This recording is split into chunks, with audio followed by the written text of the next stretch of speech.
Hello दोस्तों। तो दोस्तों कैसे हो आप सभी। उम्मीद करती हूँ बहुत अच्छे होंगे आप सभी।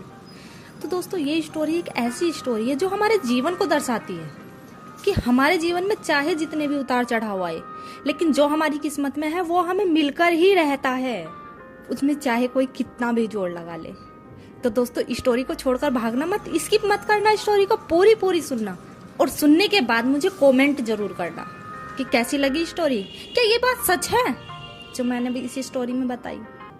तो चलिए दोस्तों स्टोरी शुरू करते हैं। ये स्टोरी है गाजियाबाद की। गाजियाबाद में एक विवेक नाम का लड़का रहता था। वो लड़का काफी पुअर फैमिली से बिलोंग करता था, लेकिन उस लड़के के अंदर एक खास बात थी कि वो कभी किसी भी सिचुएशन में हार नहीं मानता था। चाहे कितनी भी बड़ी समस्या आ जाए, लेकिन वो उस समस्या का समाधान डटकर करता था। उसे बचपन से ही विश्वास था कि अगर हम अपने काम को विश्वास के, लगन के और मेहनत के साथ करेंगे तो कभी ना कभी कुछ ऐसा मिलता है जो हमें लाइफ में बहुत आगे तक ले जाता है। क्योंकि विवेक की माँ बचपन से हमेशा उसे यही समझाती थी, यही बात बताती थी कि कभी अपनी उम्मीदों को कम मत करना बेटा। जब तक तुम कोशिश करते रहोगे तब तक भगवान तुम्हारा साथ देगा, भगवान तुम्हारे साथ रहेगा जब तक तुम मेहनत करते रहोगे। विवेक ने अपनी लाइफ में काफी स्ट्रगल किया और कॉलेज खत्म होने के बाद गाजियाबाद में जॉब के लिए अप्लाई करता रहा, कंटिन्यू अप्लाई करता रहा और हमेशा यही सोचता रहा कि कभी तो कुछ बड़ा होगा, कभी तो अपना टाइम आएगा, कभी तो मेरा वक्त बदलेगा और मैं कुछ बड़ा कर सकूंगा। आखिरकार विवेक का सपना पूरा हुआ और उसे एक बड़े डिजिटल मार्केटिंग हाउस में जॉब के लिए सिलेक्ट किया गया और विवेक ने ये समझ लिया कि शायद यही मेरी मेहनत का फल है जो मुझे आज मिला है। इसके मैनेजर का नाम गाजियाबाद के फेमस और अमीरों में आता था और वो मैनेजर अपनी चतुराई और धोखाधड़ी से भी जाना जाता था। विवेक को उसी मैनेजर के पास काम करने का मौका मिला, लेकिन विवेक ने जल्दी ही महसूस किया कि वो मैनेजर अपने फायदे के लिए अपनी ही कंपनी में काम करने वाले अपने ही वर्करों का शोषण करता था और कंपनी को फायदा होने के बाद उसका क्रेडिट खुद लेता था। तो विवेक ने सोचा कि अगर मुझे बड़ा आदमी बनना है तो मुझे इस सिस्टम पर ऑब्जेक्शन उठाना ही पड़ेगा और विवेक ने अपनी मेहनत और ईमानदारी से सफलता के नए रास्ते खोले। उसकी नई मार्केटिंग रणनीतियों ने कंपनी को जबरदस्त फायदा दिलाया और वो जल्द ही कंपनी का फेमस एम्प्लॉय बन गया। लेकिन ये बात विवेक के मैनेजर को चुभने लगी, क्योंकि वो हमेशा चाहता था कि विवेक उसके नीचे ही वर्क करता रहे, ना कि अपने दम पर आगे बढ़े। एक दिन विवेक के मैनेजर ने विवेक को कॉम्प्रोमाइज लेटर पर सिग्नेचर करने को कहा, जिससे विवेक का कंट्रोल पूरा उसके मैनेजर के हाथों में चला जाता।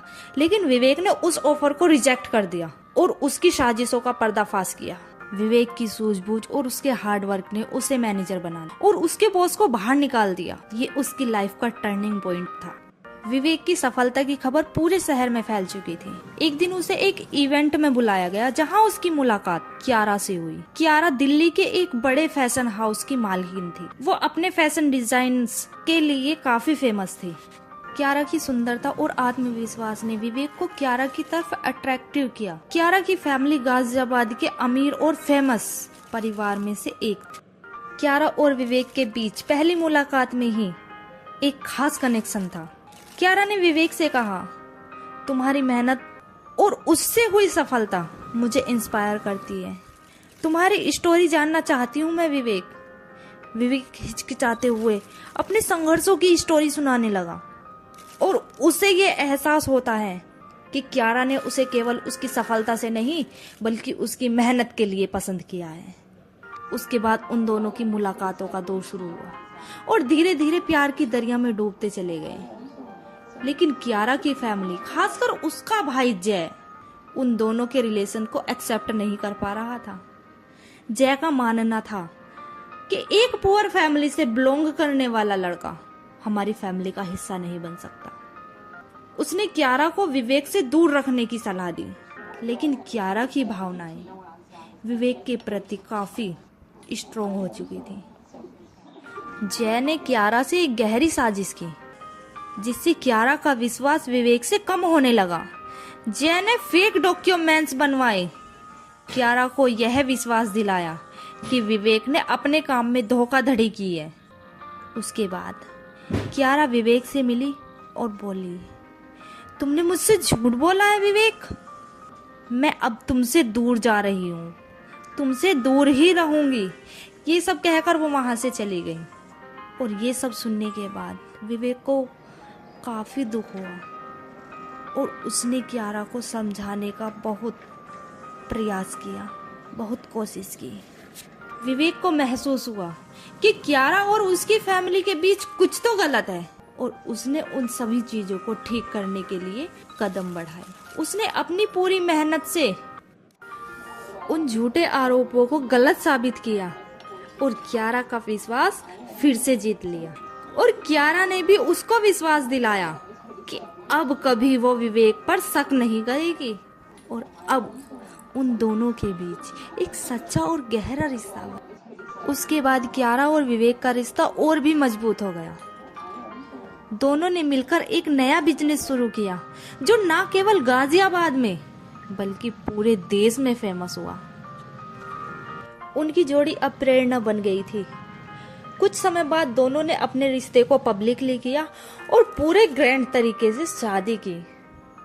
विवेक और कियारा ने मिलकर अपने बिजनेस को इतनी ऊंचाई पर पहुंचाया कि वो गाजियाबाद के टॉपर बिजनेसमैन बन गए।